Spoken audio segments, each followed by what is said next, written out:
साक्षात् पारब्रह्म तस्मै श्री गुरुवे नमः। वक्रतुण्ड महाकाय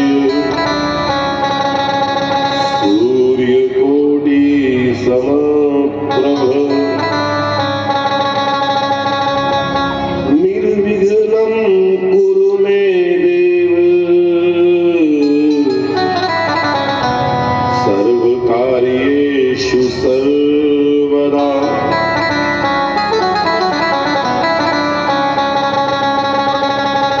ओंकार बिंदु संयुक्तम् नित्यं ध्यायन्ति योगिनः कामदं मोक्षदं चैव ओंकाराय नमो नमः। ओम वसुदेवसुतं देवं कंसचाणूरमर्दनं देवकी परमानन्दं कृष्णं वन्दे जगद्गुरु।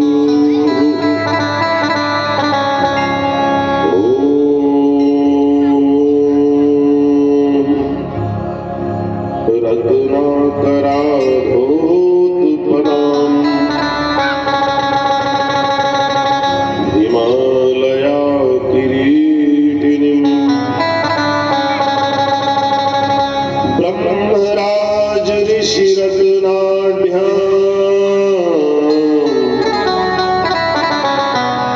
वन्दे भारत मातरम्।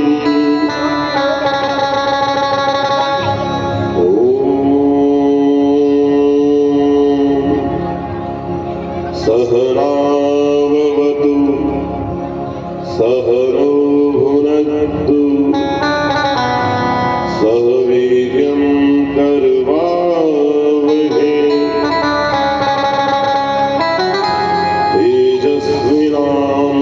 तेजस्विनावधीतमस्तु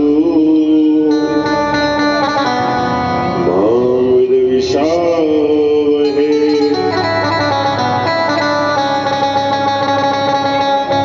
बोलिए श्री कृष्णचंद्र भगवान की जय हो जय हो। बोलिए महाकाल महाराज की जय हो जय हो। बोलिए मनकामनेश्वर महादेव की जय हो जय हो। बोलिए भारत माता की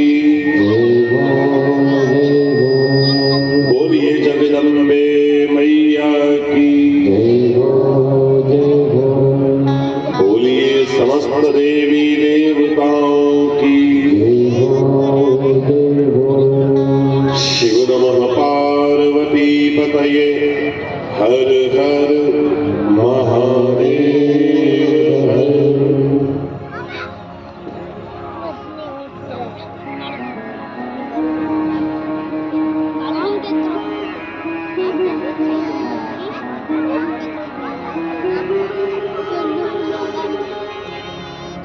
परम पूज्य सद्गुरुदेव के श्री चरणों में मेरा बार बार वंदन प्रणाम।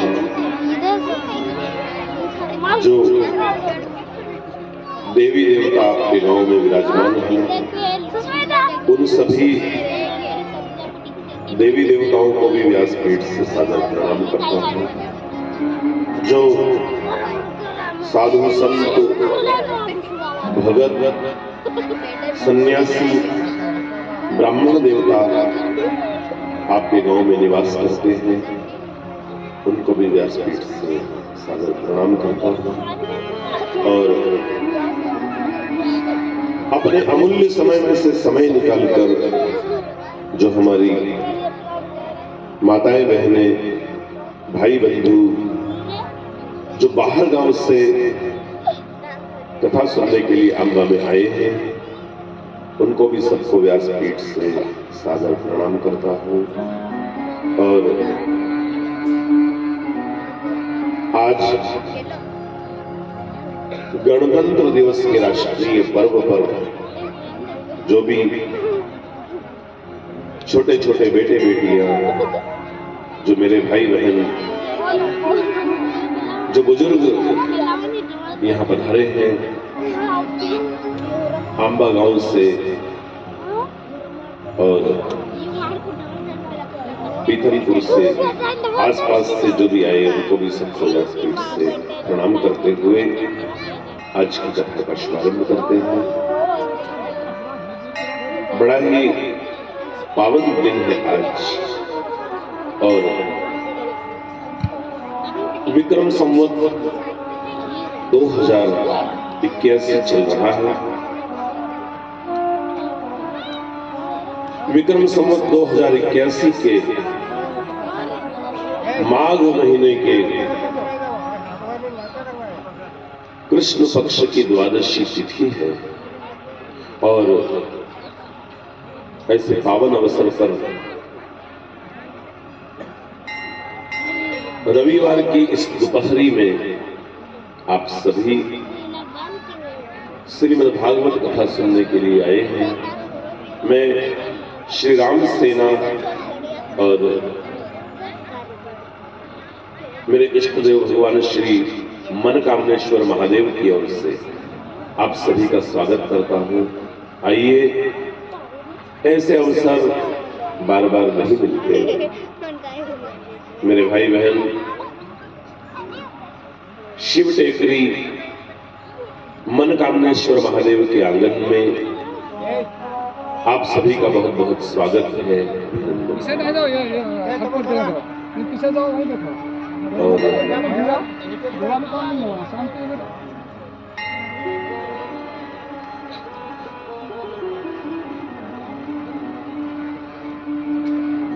क्या बिगाड़ा इन बच्चों ने आपका है?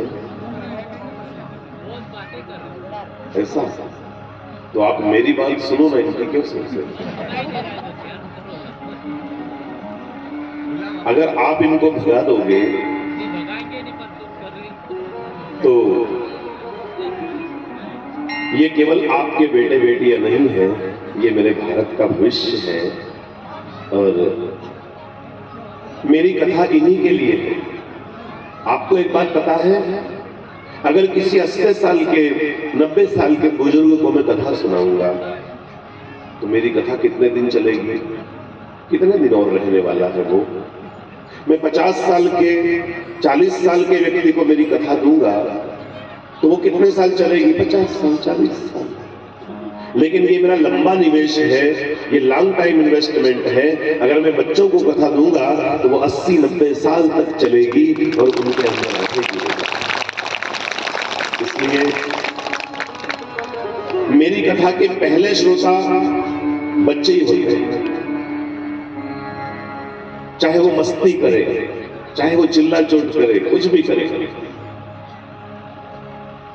एक संत ने कहा है कि बच्चे मन के सच्चे, सारे जग की आंख के तारे, ये वो नन्हे फूल है जो भगवान को लगते थे। आपने सुना होगा, बचपन जीवन का सर्वश्रेष्ठ समय होता है। जिन बच्चों को आप भगाना चाहते हो ना, ये बच्चे भारत का भविष्य। ये जो छोटे छोटे बेटे बेटियां यहां पर बैठे हैं, ये केवल इनके माता पिता के बेटे बेटियां नहीं हैं। इनमें कोई डॉक्टर बैठा है, कोई इंजीनियर बैठा है, कोई वकील बैठा है, कोई सरपंच साहब बैठे होंगे इनमें 20 साल बाद वाले हो सकता है कोई प्रधानमंत्री, राष्ट्रपति, विधायक, सांसद इन लोगों में बैठा हो और कल वो हमारे गांव का नाम रोशन करे।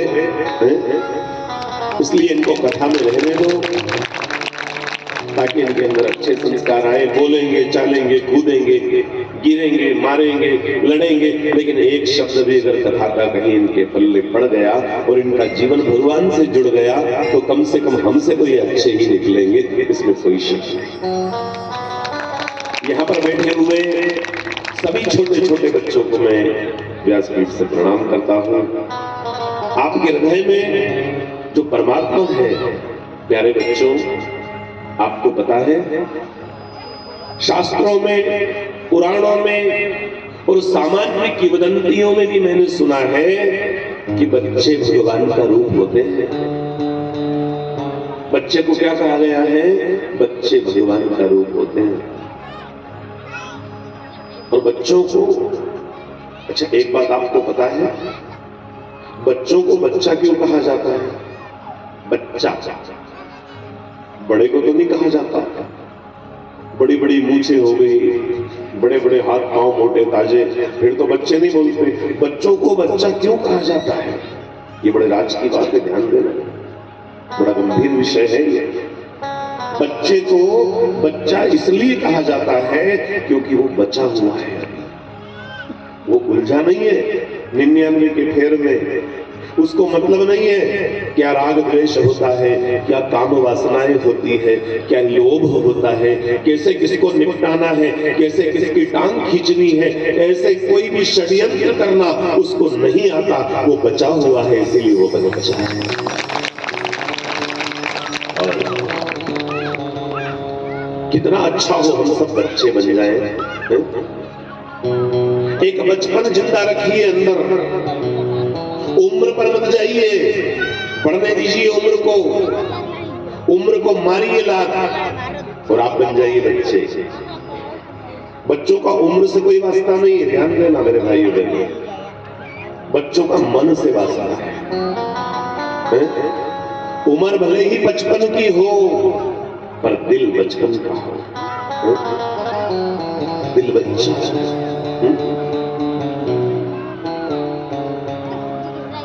दिल को शुद्ध रखिए, मन को शुद्ध रखिए, तो आप भी बच्चे ही हैं। मन में अगर वासनाओं का ज्वार उठ रहा है, मन में अगर लोभ, लालच और स्वार्थ हिलोरे मार रहा है, तो उसको निकालिए और मन को पवित्र करिए, शुद्ध करिए, और आप भी बच्चे बन जाइए। आपको पता है एक बहुत बड़ा कवि, एक बहुत बड़ा गायक जिसका नाम चलता, जिसकी कैसेटें चलती, कुछ लोग उसके पास पहुंचे और उससे पूछा कि अगर भगवान तुमको मिल जाए और तुमसे कुछ कहे कि मांगो तो तुम क्या मांगोगे? पता है उसने क्या उत्तर दिया? उसने कहा मैं मेरा बचपन फिर से मांगूंगा। जब मैं बच्चा था ना, कहां से शक्कर लानी, कहां से तेल लाना, कैसे घर में दाल आएगी, कैसे आटा पिसेगा, मुझे इन बातों से कोई मतलब नहीं होता था। जब भूख लगती माँ रोटी दे देती थी, जब प्यास लगती माँ पानी दे देती थी, जब कपड़े फट जाते पापा नए ले आते थे। मुझे फालतू बातें सोचने की फुर्सत ही नहीं होती थी। मैं मस्ती में खेलता कूदता रहता था। उससे पूछा गया अगर तुमको भगवान मिले और वो कहे कि क्या चाहते हो तो तुम क्या मांगोगे? उसने कहा मैं भगवान से मेरा बचपन फिर से मांगूंगा। और भगवान कहे कि बचपन के बदले में तुम क्या क्या दे सकते हो, क्या दे सकते हो बचपन के बदले में? चलो तुम्हें बचपन फिर से दे दिया जाए, लेकिन क्या दोगे बचपन के बदले में? क्या मौज चुकाओगे? पता है उसने क्या कहा? ये दौलत भी ले लो, ये शोहरत भी ले लो, भले छीन लो मुझसे मेरी जवानी, मगर मुझको लौटा दो वो बचपन की यादें, वो कागज की कश्ती, वो बारिश का पानी, वो कागज की कश्ती, वो बारिश का पानी, वो कागज की कश्ती, वो बारिश का पानी। ये दौलत भी ले लो,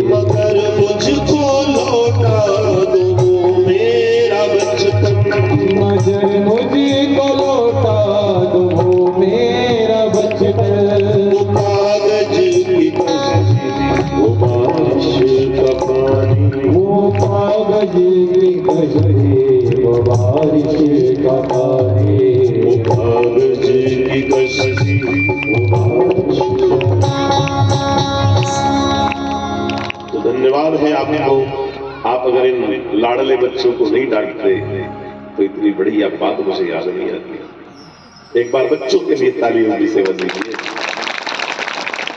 आपको पता है इन बच्चों से ऐसा साइंस जुड़ा है, घर में जो बच्चे होते हैं ना छोटे, अगर मस्ती करे तो बच्चों को डांट पड़ती है, मस्ती बहुत कर रहा है, और मस्ती नहीं करे तो पूरा घर टेंशन में। आज छोरा कितना ही हुई गई हो तो मस्ती नहीं कर रही हो, ऐसा तो नहीं कहीं नजर वजर तो नहीं लग गई, लो नमक मिर्ची करो इसको जरा उतारो।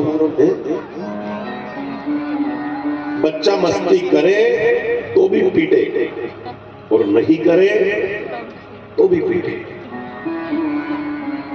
लेकिन फिर भी जीवन का सर्वश्रेष्ठ जो समय जो है वो है बचपन। और कल्पना कीजिए जरा मेरे साथ अपने बचपन में पहुंच जाइए। आप बिल्कुल छोटे छोटे हैं, आप में न तो लोभ है, न स्वार्थ है, न काम है, न क्रोध है, न किसी के प्रति ईर्ष्या। आपको पता है बच्चे अक्सर सुबह लड़ भी लेंगे ना, दोपहर में लड़ भी लेंगे ना, तो शाम को फिर मिल जाएंगे वापस। कल फिर एकता हो गई। और आप अगर लड़ लिए, झगड़ लिए, तो पता नहीं कहां तक आंटियां पालते हो। अरे उनसे नहीं बोलना, उनके ने हमारे तो बोलचाल बन रहे। क्यों जी? बच्चों को आप पीट देते हो, लेकिन आपसे ही आके भोजन मांगते हैं। बच्चे मन में कपट नहीं रखते। कितना अच्छा हो अगर हर कोई बच्चा बन जाए। अपने दिल में एक बच्चा जिंदा रखिए, कभी कभी खुद से। ओहो, और कहीं नहीं बन सकते ना, तो दो जगह ऐसी है जहां आप बच्चे बन सकते हैं। एक तो है आपके माता पिता, जिनके पास बैठकर आपको बच्चापन महसूस होता। आप कितने भी बड़े अधिकारी हो, कितने भी बड़े पावर में हो, आपको लोग भले ही प्रणाम करते होंगे, लेकिन माँ बाप तो आपको तुकारे से बुलाते होंगे, ए छोरा, बोलते कि नहीं? तो एक तो वहां बचपन महसूस हो जाएगा, और एक जब भगवान के मंदिर में जाओ, सारे अहंकार, सारा बड़प्पन, सारा अभिमान सब जूतों के पास उतार करके जाना मंदिर में। बिल्कुल छोटे बने करके, बिल्कुल बचपन अंदर जीवित हो जाए। आप सभी इस चौथे दिन की कथा में पधारे हैं। मैं आप सभी का हार्दिक स्वागत करता हूं। बड़ी दूर दूर से आज यहां पर श्रोता कथा श्रवण करने के लिए आए हैं। आज देश अपना 76वां गणतंत्र दिवस मना रहा है। 15 अगस्त 1947 को हमारा देश स्वतंत्र हुआ था, लेकिन देश चलाने के लिए एक संविधान की आवश्यकता होती है। डॉक्टर भीमराव अंबेडकर की अध्यक्षता में एक संविधान सभा का गठन हुआ, जिसमें सभी वर्ग के, सभी तबके के और सभी राज्यों के लोगों को उसमें रखा गया। 129 सदस्य उस समिति में थे जिनको संविधान बनाना था। देश के विभिन्न भागों से लोग जुड़े, सबने मिलकर के 4 वर्षों तक मेहनत की और एक बढ़िया सुंदर संविधान हमारे देश का निर्मित किया, जिसमें सबके लिए समान अधिकार थे, सबके लिए समरसता का भाव था। जो उपेक्षित थे, जो जिनकी आय के स्रोत नहीं थे, ऐसे लोगों को कुछ सुविधाएं मिले, जातिवाद समाप्त हो, सब प्रेम से रहे, देश के प्रति कर्तव्य भाव मन में जागृत हो, ऐसी कई बातें उसमें जोड़ करके एक बड़ा संविधान तय किया गया। आपको पता है संविधान के प्रथम पृष्ठ पर भगवान राम, जगत जननी माता सीता, ऐसे राम दरबार का चित्र अंकित किया गया। अर्थात हमारा देश चले तो पर राम राज्य जैसा चले। जैसे राम जी के राज्य में आनंद था वैसे भारतवर्ष में आनंद रहे। इसलिए संविधान के प्रथम पृष्ठ पर भगवान राम का राम दरबार का चित्र अंकित किया गया। बोलिए सियावर रामचंद्र भगवान की। वो संविधान आज ही लागू हुआ था 1950 में। इसलिए आज का दिन भारत के लिए बड़ा गौरवशाली दिन है। 15 अगस्त 1947 हम लंबे समय से गुलाम थे। पहले मुगलों का आक्रमण होता है भारत पर और मुगल शासक हमारे मंदिरों को तहस नहस कर देते हैं। हमारे इतिहास को जलाने के लिए नालंदा जैसे विश्वविद्यालय को नष्ट करते हैं।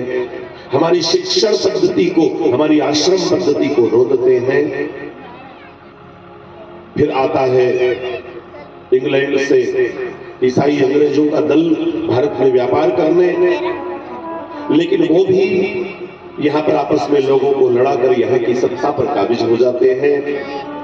200 वर्षों तक उनकी सत्ता भारत में रहती है। लेकिन 15 अगस्त 1947 को हमारे देश के रणबांकुरे, हमारे देश की माताएं बहनें संघर्ष करके कभी मरकर कभी मारकर इस देश को स्वतंत्र करवाने में सफल हो जाते हैं और 15 अगस्त 1947 को हमारा देश स्वतंत्र होता है।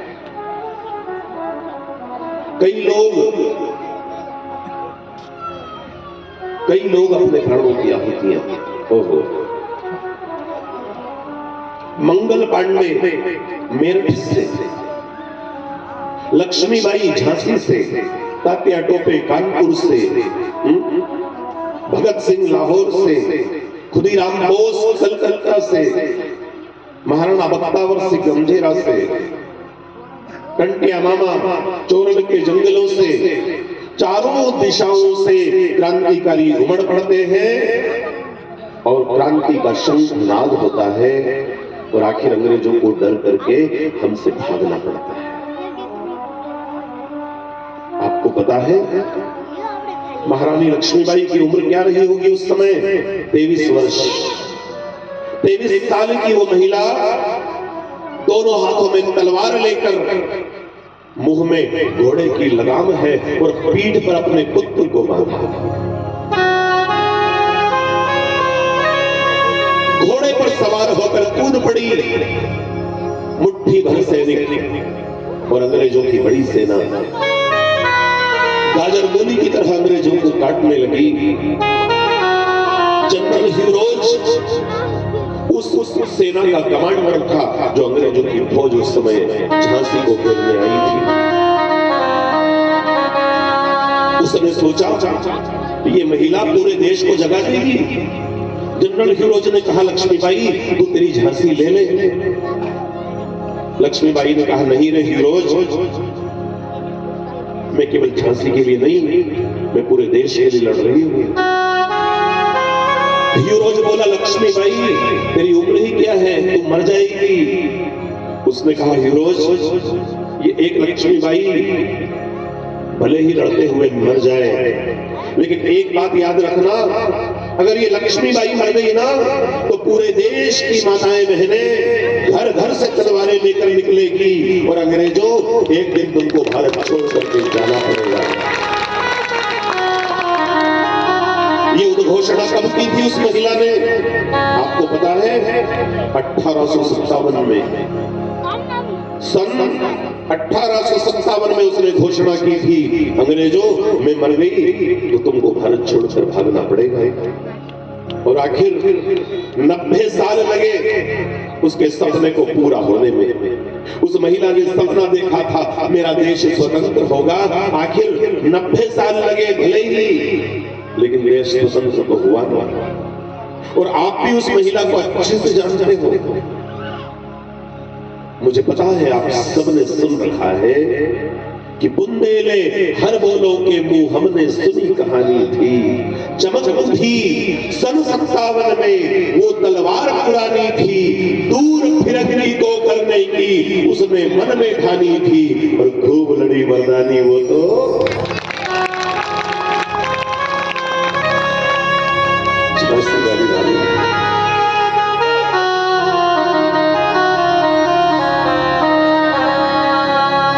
कल्पना कीजिए अगर झांसी की रानी ने ये सोच लिया होता कि हो मारे का ही कर लो कहीं मारो, लेकिन हिंदुस्तान में हूं क्यों मरूं, वो तो आराम से खाऊं पीऊं ने ऐश करूं, तो भारत स्वतंत्र होता क्या क्या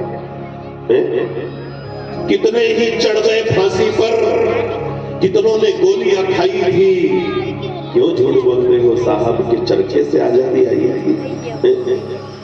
कोई चरखा चलाने से देश स्वतंत्र हुआ होगा? अगर हम ये कहते हैं कि अहिंसात्मक आंदोलनों से आजादी आई, तो हम हमारे इन महावीर prophets को गालियां दे रहे होते हैं जिन्होंने अपने प्राण दे दिए हैं लड़ते लड़ते।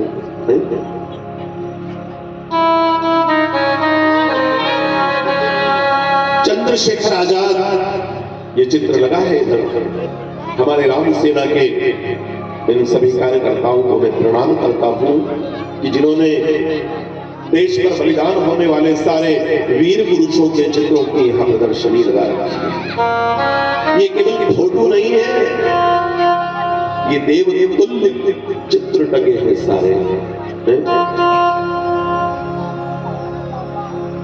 आपके ही समीप भादरा, जिसे अभी चंद्रशेखर आजाद नगर नाम दे दिया गया है, उसी नगर से एक बेटी कथा सुनने भी आई है। वो बेटी है पीछे, चंद्रशेखर आजाद नगर से। एक बार तालियों की सेवा उस बहन के लिए दीजिए जो चंद्रशेखर आजाद नगर से केवल भगवान की कथा श्रवण करने के लिए आज यहाँ आई है। ऐसे कई लोग यहाँ पर बैठे हैं जो अपने अमूल्य समय में से समय निकालकर भगवान की इस कथा में आए। आज चौथे दिन की कथा है। जीवन का चौथापन और कथा का चौथा दिन, ये दोनों पड़ाव बड़े महत्वपूर्ण होते हैं मेरे भाई बहन। चौथा दिन यौवन का दिन है। कथा कुल 7 दिन की है। कुल कथा कितने दिन की है? 7 दिन की। जिनको बीच में उठने की समस्या है उनको बीच में बैठना नहीं, बीच में उठने का जिनका मन है उनको बीच में जाके नहीं बैठना, वो साइड से बैठ जाए, है कि नहीं? देखो अब बच्चे तो गलतियां कर नहीं रहे, आपके बड़े बड़े उठ रहे हैं। जिन bच्चों से आप लड़ रहे थे, हाँ बच्चा तो भी बात बिगाड़ देंगे, बात खराब कर देते, वो भी चल दिया।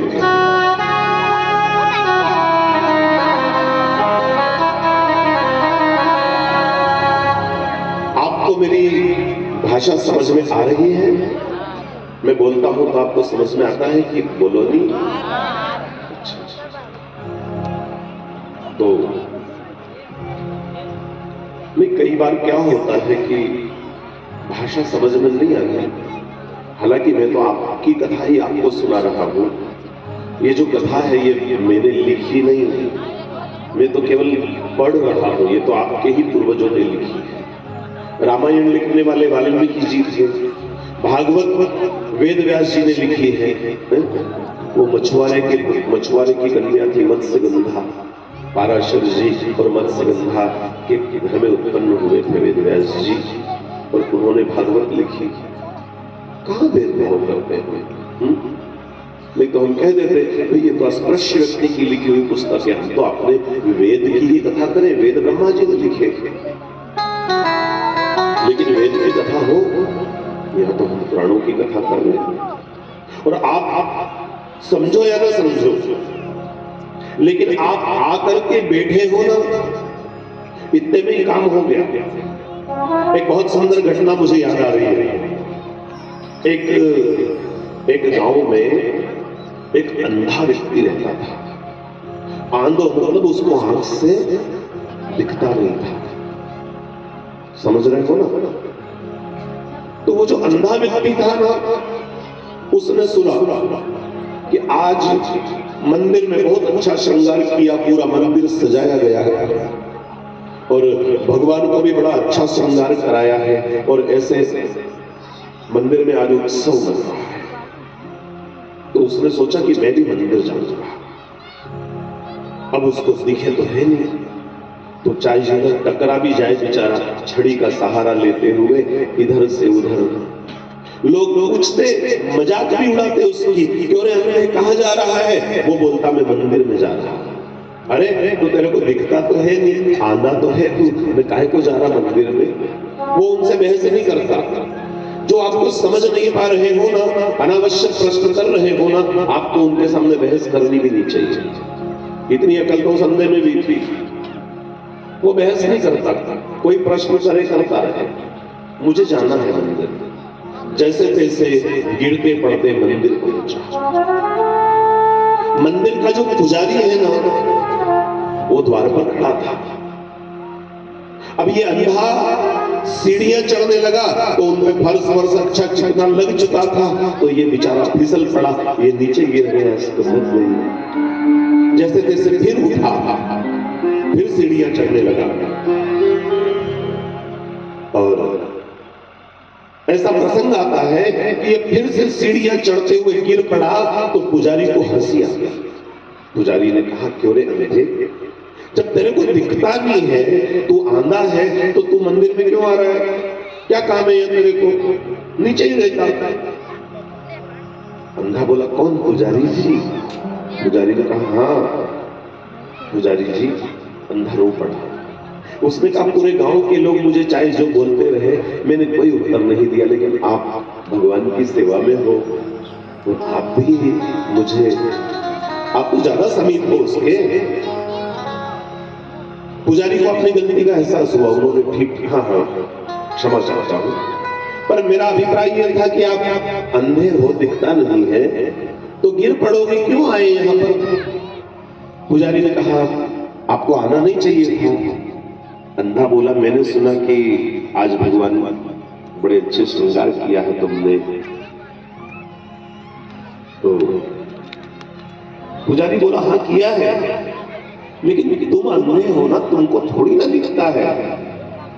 अंधे ने इतना सुंदर जवाब दिया। उसने कहा, पुजारी जी मैं अंधा हूं, मुझे दिखता नहीं है, लेकिन भगवान तो अंधे नहीं है ना, उनको तो दिखता है ना। मुझे भले ही भगवान ना दिखे, लेकिन भगवान तो मुझे देख लेंगे ना कि मैं उनके मंदिर में आया हूं। मुझे नहीं दिखता, मैं अंधा हूं, लेकिन भगवान को देख लेंगे ना कि मैं उनके द्वार पर आया हूं। पता नहीं उस जन्म में मैं मंदिर जाकर के भगवान के दर्शन नहीं कर पाया होऊंगा, तो भगवान ने मुझे इस जन्म में आंखें नहीं दी। कम से कम इस जन्म में तो जाऊं, ताकि अगला जन्म मिले तो आंखों वाला मिले। कथा तो सुन रहे हो, लेकिन समझना, ये जो कथाएं हैं, ये जो धार्मिक आयोजन है, ये जो उत्सव है, ये सब आपको भगवान से जोड़ने के लिए है। अगर एक बार हम भगवान से जुड़ गए, तो फिर हमारी सारी मुसीबतें भगवान हरण कर लेंगे।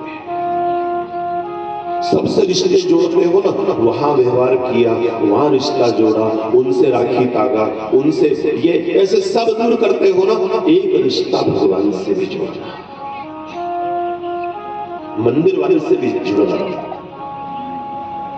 लोगों से व्यवहार क्यों करते हो? क्योंकि कोई मुसीबत आएगी तो ये साथ दे देंगे, कोई तकलीफ आएगी तो इनसे रिश्ता है। तो ऐसे ही एक रिश्ता भगवान से भी कीजिए,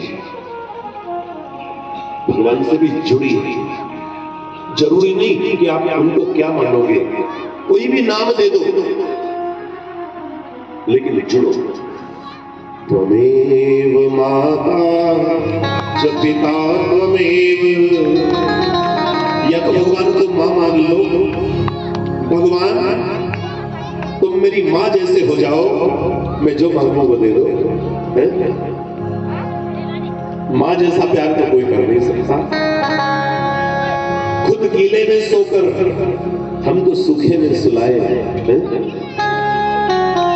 अगर हम ये कह दें कि मां तू चांद के समान चमकती है, तू चंदा जैसी है, तो शायद ये ठीक नहीं होगा, क्योंकि चंद्रमा में तो दाग है, पर मां की ममता तो बेदाग होती है भाई। मैं ये कह दूं मां कि तू समुद्र के समान विशाल है,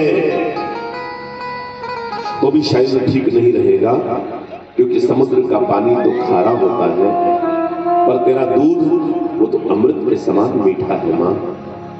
मैं ये कह दूं कि मां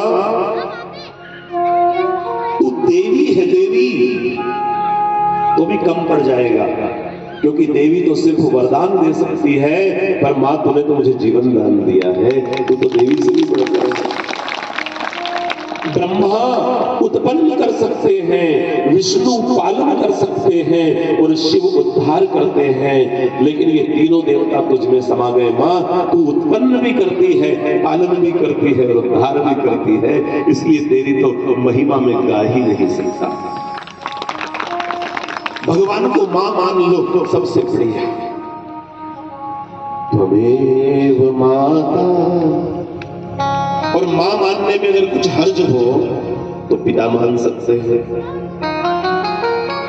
त्वमेव माता च पिता त्वमेव, त्वमेव बंधु सखा त्वमेव। भाई मान लो, मित्र मान लो, साथी मान लो, विद्या मान लो, धन मान लो, कुछ भी मान लो, लेकिन एक रिश्ता मंदिर वाले से जोड़ लो। अगर मंदिर वाले से जुड़ गए तो जीवन धन्य हो जाएगा। ये कथाएं मंदिर प्रांगण में क्यों होती है? ताकि आप कथा सुनने आओ तो मंदिर के भगवान के भी दर्शन कर लो। मन के अंदर जो मंदिर है वो और परमात्मा का मंदिर दोनों का एकाकार हो सके और भगवान से जुड़ाव हो जाए हमारा। इसलिए भगवान के मंदिर के आंगन में क्या ऐसा है कि ईश्वर केवल मंदिर में है? क्या वो बाहर नहीं है? ऐसा नहीं है भाई। ईश्वर छुपा नहीं है मठ में, बसा हुआ वह तो घट घट में। लेकिन हमको स्वीकार कहां है? हम मानते कहां है? हमारी बुद्धि अभी इतनी परिष्कृत कहां हुई कि हम कण कण में भगवान को महसूस कर सके, हम प्रत्येक जीव में ईश्वर के अंश को महसूस कर सके। इतना अभी हम आगे बढ़े कहां हैं? इसलिए हमें मंदिरों की जरूरत है। हमें धार्मिक आस्था को बढ़ाने के लिए मंदिर चाहिए। शुकदेव जी रोज की तरह जब उठे, परीक्षित उनसे पहले जाग गया है। परीक्षित बड़ा सजग रहता है, सजग। गुरु की सेवा में शिष्य को सजग रहना पड़ता है। भावनाओं में बहकर के सेवा नहीं हो सकती, सेवा सजगता से होती है। एक गुरु जी थे, वो भोजन करने लगे। अब भोजन कर रहे तो शिष्य सेवा में था। पंखा चल रहा था, लाइट चली गई तो शिष्य ने सोचा कि गुरुजी को गर्मी लगेगी, तो वहां पे वो सिंधी के थोड़े से अपन बनाते कि नहीं, विजना क्या बोलते, पंखा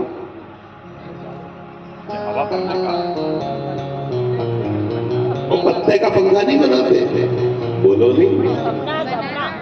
आप मैं चाहता हूं कि आप समझो मैं जो कहना चाह रहा हूं वो है? तो इसलिए मैं ऐसी बातें लाता। एक बार अपने इधर का एक व्यक्ति तीर्थ यात्रा कंपनी की बस में गया था, तो बंबई में वो इधर उधर जुहू चौपाटी घूमने के चक्कर में बस छूट गई। फोन थे नहीं, मोबाइल थे नहीं, क्या करूं? तो वो ट्रेन में बैठा। अब रात को ट्रेन आती है मुंबई सेंट्रल से, टिकट ले लिया और ट्रेन में बैठ गया। तो एक व्यक्ति से उसने बातचीत करने की कोशिश की कि चलो रास्ता पार होगा, इससे कुछ बोलूं। उसने उससे पूछा, क्यों रे भाई, ये स्टेशन कौन सा है? ट्रेन रुकी जाके तो सुपर फास्ट थी, रुकी। उसने पूछा, ये ट्रेन का स्टेशन कौन सा? अब वो बेचारा मराठी भाषी था, उसको हिंदी आती नहीं थी, हिंदी आती बिल्कुल नहीं, तो उसको समझ पड़ी नहीं। इसने पूछा, ये कौन सा स्टेशन है? थोड़ा सा इसकी गूंज को कम करेंगे, जो गूंज हो रही है जो यहाँ पे बन रहा शोर। तो उसने पूछा कि ये कौन सा स्टेशन है? अब अब उसको समझ पड़ी नहीं, तो उसने कहा काय शांतो, मराठी भाषा का शब्द है, क्या कह रहे हो? तो ये बापड़ा समझा कि ये स्टेशन का नाम बता रहा है, तो इसने डायरी में लिख दिया कि बंबई से चलो तो पहला स्टेशन काय शांतो आता है। थोड़ा आगे चले, फास्ट ट्रेन थी, दूसरा स्टेशन आया, उसने फिर पूछा क्यों रे भाई ये स्टेशन कौन सा है? तो वो बोला काय शांतो। क्या कह रहे हो? इन्हें की वो भी काय शांतो, नहीं ये भी काय शांतो। हाँ तो हो सकता है, अपने भी तो जोगढ़ से आगे भी अम्बा, नहीं इधर भी पारा से आगे अम्बा, अपने उधर भी तो 2-2 अम्बा है, तो हो सकता है 2 काय शांतो होंगे। उसने लिख दिया स्टेशन नंबर 2 काय शांतो। ट्रेन फिर चल पड़ी सुपरफास्ट। तीसरा स्टेशन आया, उसने फिर पूछा क्यों रे भाई ये कौन सा स्टेशन है? उसने की काय शांतो। इसने की तो मेरे को उल्लू बना रहा है यार। अरे एक हमारे उधर भी 2-2 एक जैसे गाँव होते, पर 3-3 थोड़ी होते। सही बता क्या नाम है इस स्टेशन का? तो बोला कि काय शांतो। उसको गुस्सा आ गया, आपके इधर का था, तो गुस्सा आया तो एक झपटा मारा उसको, रात से पड़ी। वो बोले मारतो कशाला, मारतो कशाला, मतलब मारते क्यों हो, मारतो कशाला? हाँ तो यूं कहने के मारतो कशाला, आपको बार बार काय शांतो कह रहा है। उसने लिख दिया स्टेशन नंबर 3 मारतो कशाला। अब वो सोचा कि यार इसके पास बैठने में फायदा नहीं है, यह आदमी मारकूट वाला है, वो सीधा सरल था बेचारा, तो वो चला गया दूसरी जगह में, कहीं जगह मिलेगी तो बैठूंगा।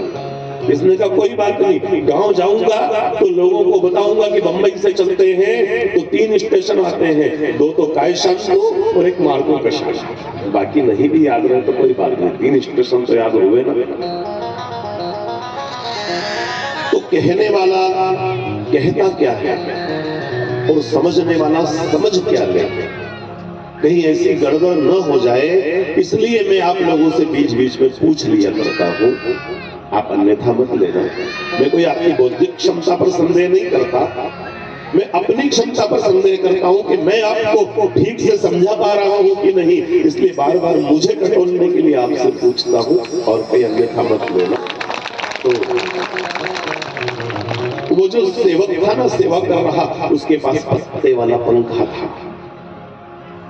अब लाइट चली गई, पंखा बंद हो गया, तो उसने सोचा कि गुरुजी को गर्मी लगेगी। देखो सेवा में सजगता चाहिए, सेवा सजगता से होती, भावनाओं से नहीं होती। वो बड़ा खुश हो गया कि मैं गुरुजी को हवा कर रहा हूं, तो यूं करते करते वो पंखा जो घुसा गुरुजी की आंख में।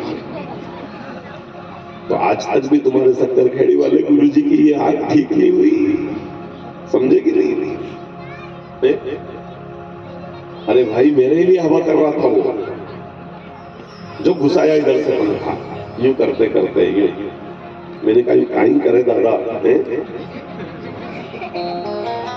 तो सेवा में सजगता चाहिए, इसलिए तुलसी ने मानस में लिखा है सबते सेवक धर्म कठोरा। जैसे आप कहते हो ना धर्म, हिंदू धर्म, मुस्लिम धर्म, ये धर्म नहीं है, सेवक धर्म, सबते सेवक धर्म कठोरा। ये तो जीवन पद्धति है सेवक की। इस्लाम कोई धर्म नहीं, वो तो मजहब है। ईसाईयत कोई धर्म नहीं, वो तो रिलीजन है। धर्म तो एक ही, और वो सनातन वैदिक हिंदू धर्म, जिसमें आप पैदा हुए। आपके ये जो पुरखे टंगे हैं ना, संघर्ष किया है इन्होंने। जब 15 अगस्त को झंडा लहराओ, जब 26 जनवरी को झंडा लहराओ, तो इन पुरखों को भी याद कर लेना कि पुरखों, जब किसी भागवत कथा में जाकर बैठो, जब किसी राम कथा में बैठो, जब किसी मंदिर में जाओ, तो भी इनको याद कर लेना कि पुरखों, मुगलों के आक्रामक सैनिक, मुस्लिमों की टुकड़ियां तलवार लेकर घूमती रही कि गर्दन काट देंगे, या तो इस्लाम स्वीकार कर लो या मरने को तैयार हो जाओ। आपके बाप दादा दीवारों में जिंदे चुन गए, गर्दनें कटवा ली, पलायन कर लिया, कभी मर गए कभी मारा। 800 साल एक लंबा समय है। 800 साल तक मुसलमानों से संघर्ष किया, 200 साल तक ईसाइयों से संघर्ष किया और धर्म नहीं बदला। अगर वो धर्म बदल लेते तो आप यहाँ थोड़ी होते, आप किसी मस्जिद में नमाज पढ़ रहे होते या किसी चर्च में आप प्रार्थना कर रहे होते या कहीं और होते, लेकिन इस कथा में आकर नहीं बैठ सकते। इसलिए पूर्वजों को प्रणाम करके बैठना कि पूर्वजों आप धन्य हो कि आपने हमारी बचाई जाती, अगर आप नहीं बचाते ना, आप बदल गए होते तो हम थोड़ी यहाँ बैठ सकते थे। प्रेम से बोलिए पितृ भगवान की जय हो, जय हो। और ये जो श्रीमद् भागवत कथा हो रही है, ये हमारे क्षेत्र के सभी पितृओं के मोक्ष के लिए हो रही है, पितृ मोक्ष कथा। और वास्तव में हमारे वे पुरखे जो संघर्ष करते हुए वीर गति को प्राप्त हुए, किसी ने उनका 12वां किया हो न किया हो, किसी ने पिंडदान तर्पण किया हो न किया हो, लेकिन यहाँ समूचा गांव परसों एक साथ तर्पण करेगा। आपको पता है 14 कृष्ण पक्ष की चतुर्दशी पितृओं की तिथि मानी जाती है। कल सोमवार में भगवान शिव का महारुद्राभिषेक होगा, दूध से, पंचामृत से, और परसों प्रत्येक घर से एक प्रतिनिधि मुझे चाहिए। अपने गांव के एक एक परिवार से एक एक व्यक्ति आए, कोई शुल्क नहीं लूंगा। ऐसा सोच के मत आना कि मैं पूजा करने जाऊं तो कुछ देना पड़ेगा, कुछ ले लेंगे बाबा जी। पितृओं के तर्पण के लिए वैदिक विधि से मंत्रोच्चार के द्वारा परसों इस परिसर में सुबह 8 बजे हम यहाँ पर पितृ तर्पण करेंगे। अपने घर से एक बैठने का आसन, एक थाली और एक लोटा, इतने सामान लेकर आना है। वो वापस आप घर ले जा सकेंगे। कथा के समापन के समय एक बार और ये बात दोहराएंगे, लेकिन आपको ठीक से उस समय में प्रसाद लेना, भागना, जाना, ऐसी जल्दबाजी रहती है, इसलिए मैंने अभी बीच में कहा ताकि आप ठीक से सुन सको। तो अपने पितरों को पानी देने के लिए, तर्पण करने के लिए आप लोग परसों सुबह उस तैयारी से,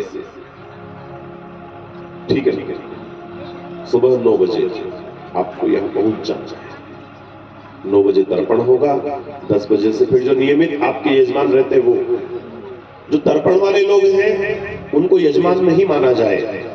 तर्पण में हर घर से व्यक्ति को आना है,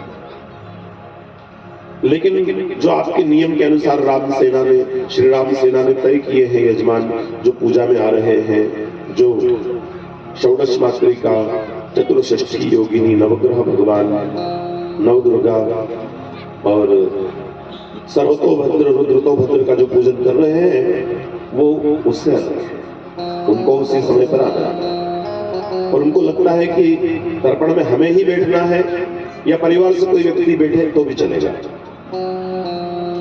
बिल्कुल कार्यकर्ता भी परसों सुबह से लगेंगे तर्पण के लिए, बढ़िया भक्ति लगा करके, और यहीं पर हम लोग मिलकर तर्पण करें।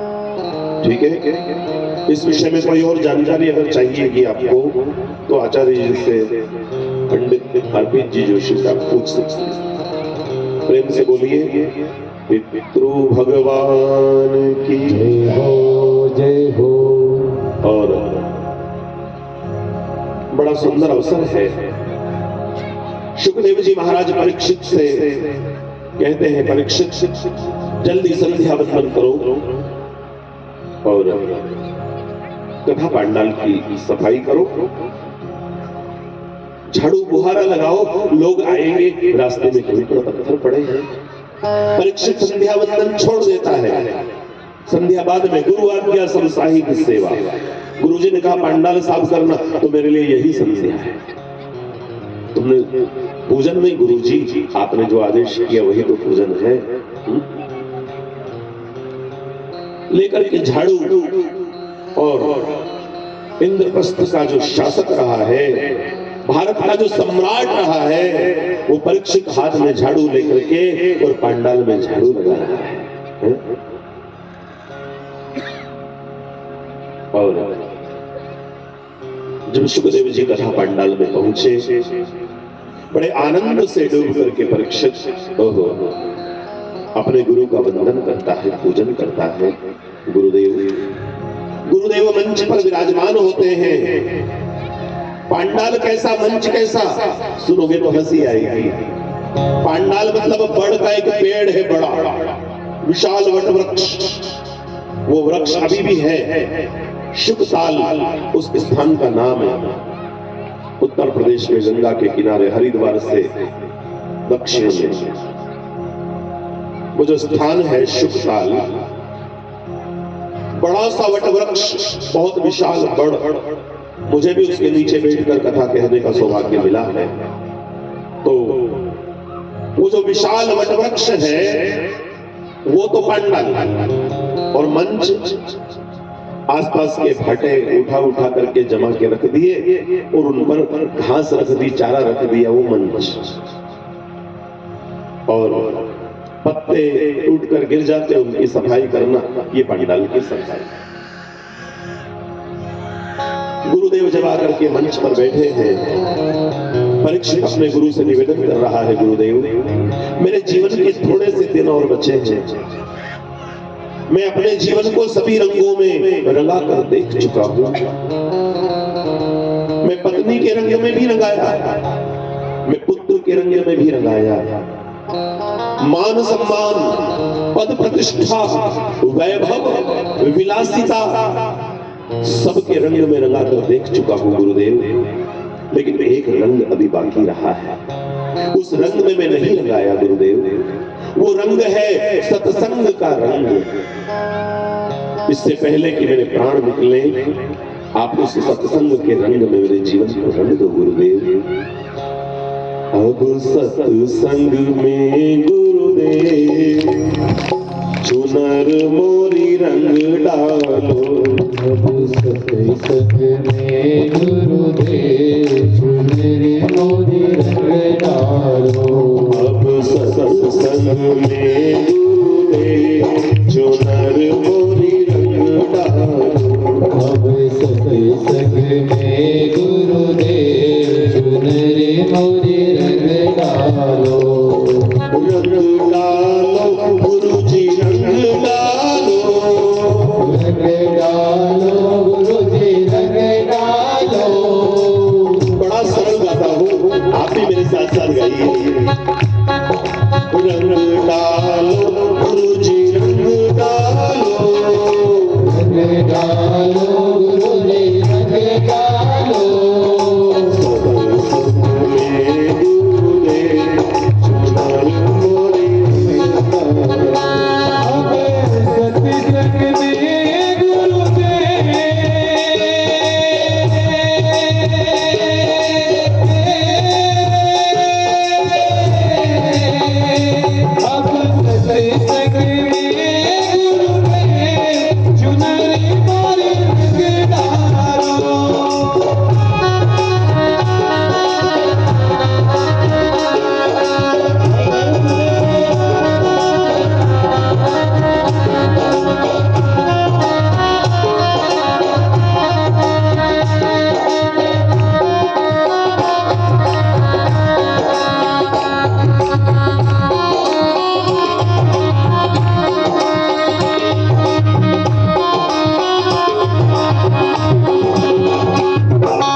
आशा कृष्णा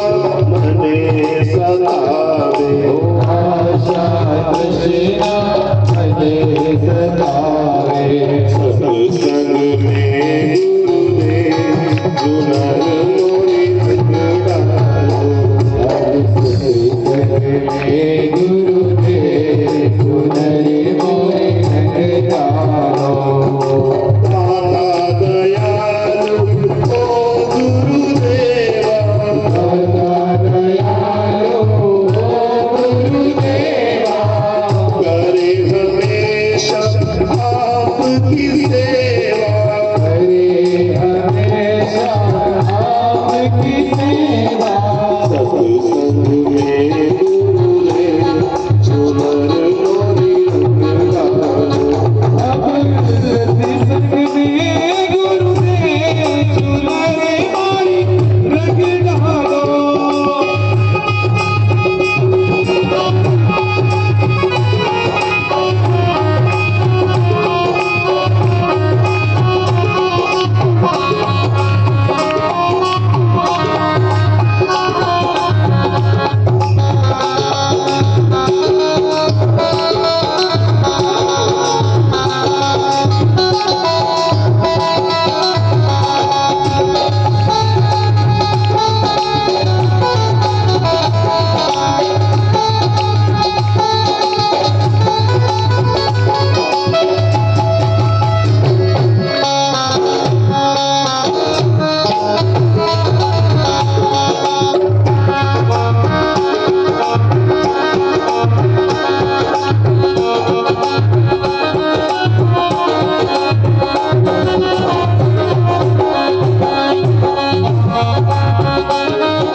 मोह माया को मन से मिटा दो। मोह माया को मन से मिटा दो। ज्ञान का दीपक मन में जला दो। ज्ञान का दीपक मन में जला दो। मोह माया को मन से मिटा दो। मोह माया को मन से मिटा दो।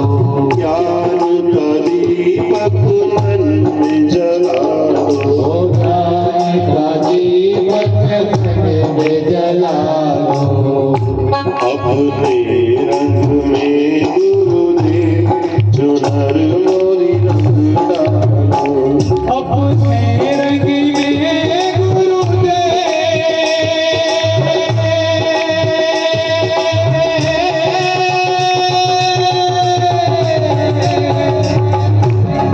अपने रंग में गुरुदेव चुनर मोरी रंग डालो।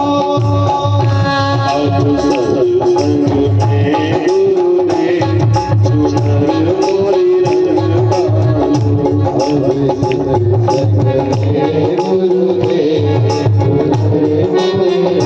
डालो। जो बात प्रवास से हो न सके, जो बात प्रवास से हो न सके। जो बात प्रवास से हो न सके, जो बात प्रवास से हो न सके। वो बात प्रवास से होती है। वो बात प्रवास से होती है। जब